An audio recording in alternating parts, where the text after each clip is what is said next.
nagiging masyadong happy ang weekend natin eh. Opo. Kasi inuuto na naman tayo nung ating Pangulo. Palakpakan.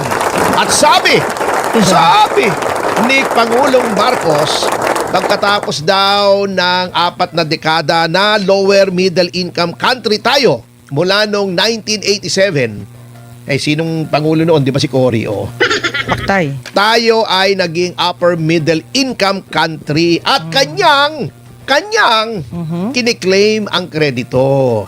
Bagamat sinasabi nung iba, dapat nung 2024 pa ay tayo ay upper middle income country na kaya nagkaroon ng pandemic. Yan. At binibida niya ito. Ito daw ay vote of confidence sa ating bansa at umuunlad na daw tayo dahil upper middle income country na tayo. Ang ating pag-aralan, mga magulang at mga kapatid, ay ito bang paglaki ng per capita annual income ng ating bansa ay nangangahulugan na tayo ay umuunlad na? Hindi po. Tignan natin, okay. Tingin ko lang. Gumawa tayo ng halimbawa na madaling maunawaan. Sa isang kabahayan, in a household, Opo. halimbawa, nanay at tatay, may mga anak, di ba? Yan. Isang sambahayan. Dati, ang kita mo ay 50,000 isang buwan. Okay? Bigla kang kumita, tumaas ang kita mo, naging 100,000 a month. Opo. Sa makatuwid bagay, 1.2 million a year. Okay? From 600,000 a year, naging 1.2 million a year. Di ba? Sa unang tingin, ay umuunlad ang antas ng buhay nitong sambahayan na ito. Opo. Ngunit, kita lang ba? Income lang ba ang kailangan tingnan kung umuunlad o hindi? Hindi. Hindi, syempre. Okay. Naging 1.2 million nga ang iyong income isang taon. Ang utang mo naman ay 10 milyong piso. May utang kang 10 milyon piso. Opo. Asenso ba yon? Hindi po. Hindi. Kasi kailangan mong bayaran yon. Yan. Kailan mo mababayaran yung utang na yon? Sa 1.2 million, sa 100,000 a month, hindi naman pwedeng ipambayad mong lahat yon Hindi. ng utang. Di ba? Opo. Siyempre, may kuryente, may tubig, pagkain, kung may sasakyan ka, panggasolina, baka may hinuhulugan ka sa sasakyan, naghuhulog ka ng sasakyan, etc., etc. Sabihin mo na, sa 100,000 ang available na pambayad sa utang ay 20,000 pesos a month. 20,000 pesos is times 12. 240,000 lamang. Kailan mo mababayaran yung 10 milyon mong utang? Tataas nga yung gastos eh. Di ba? Okay.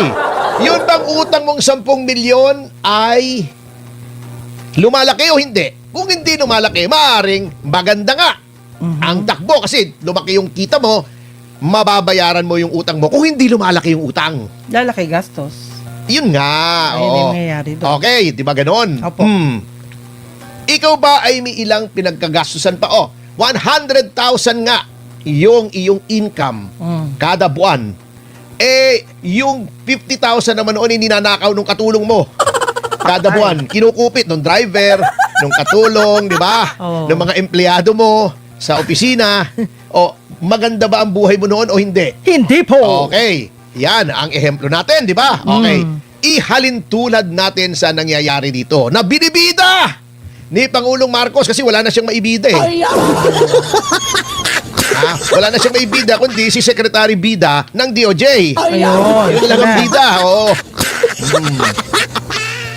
Okay. Sabi niya, okay, tumaas. Mabuti. Very good. Okay.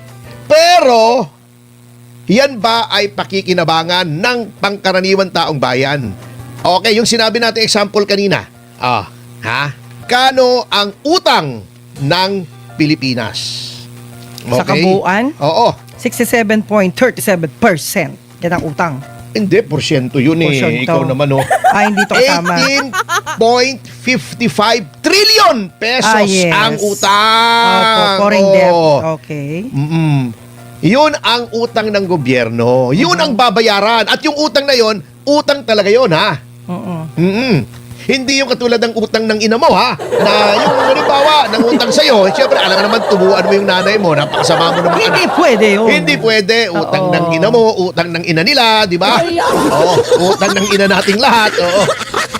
Basta utang. Ayan. Ang utang po ay may interest. So, Yan. lumalaki yung interest noon. Ito lamang sa right now, uutang na naman o umuutang ang ating pamahalaan ng 1.2 trillion pesos. Kaya umabot ng 18 trillion. Kung mapapansin nyo, yun ang sinasabing halaga na ninakaw sa flood control. Okay. So, malaki ang utang natin.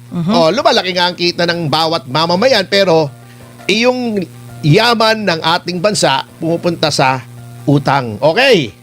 So, hindi ibig sabihin lumaki ang kita mo, kung malaki naman ang utang mo, wala pa rin. din. Walay pa Wala rin. din. Oo, walay pa rin. Walay. Okay. Sige. Malaki ang gastos mo. Kasi nga, yung flood control na wala naman, halimbawa, nagsusugal ka, parang sugal na rin yung mga ghost project, eh, di ba? Gagastos ka sa wala naman na pupunta, di ba? 100,000, nagsusugal ka naman. Sabihin mo ng 20,000 yung pambayad. Happy 1,000 live viewers Yahoy. sa DCAR YouTube. Nagsusugal ka. So, tanggalin na natin yung 20 mil. So, 80 na lang. Nagsusugal ka. Kinukuha mo pa yung 20 mil sa wala. Di ba? Aha. Magkano na lang natira? Di 60,000 na lang. 60. Di ba? Di Wala konti na na lang, lang. wala na lang. Paano yun? Gumanda ba buhay mo? Hindi. Hindi, syempre. Lumaki gastos Hindi pwedeng porket lumaki ang iyong Kita. kita ay ikaw ay giginhawa na. Sa 60,000, yung 20,000 noon, ninanakaw pa nung maid, nung empleyado, nung driver, nung hardinero. Nakupit pa. Kinupit pa na natira, 40,000 na lang. Ayun. Wala rin. Yan ang sinasabi ko. Hindi nababawasan yung utang. Kasi kita mo, ha? At ito pa, ha?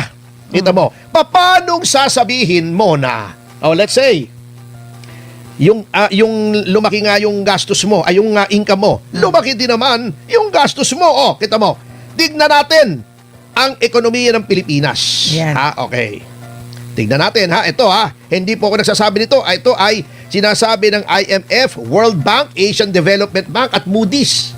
Moody's yung nagre-rate ng ekonomiya ng mga bansa. Okay. Yan. Okay. Dahil sa flood control, nawala ng kumpiyansa ang pribadong sektor na magnegosyo. Pumapasok yung pera mo pero wala namang negosyo, wala rin, mauubos din. Ayun. Kita mo, ha? Ang gross domestic product ay bumagsak sa 4% ng third quarter ng 2025 kontra 5.5% Opo. sa second quarter. So, pagpasok natin ng 2026 at ngayon nasa kaligitnaan na tayo, mas mahina ang ating ekonomiya. Yan. Kaya yung 2026 growth natin, alam nyo, ibinaba ng International Monetary Fund ng binawasan ng 1.5%. Di ba?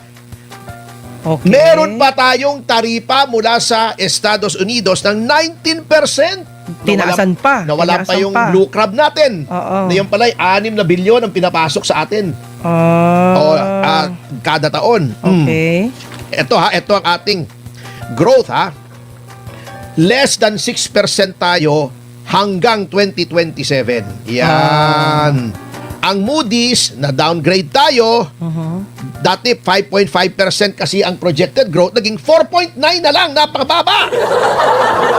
Lahat ay mas mababa sa target. Ibinaba na nga ng ating pamahalaan ng target nila hanggang 5 to 6%, mas mababa pa pala.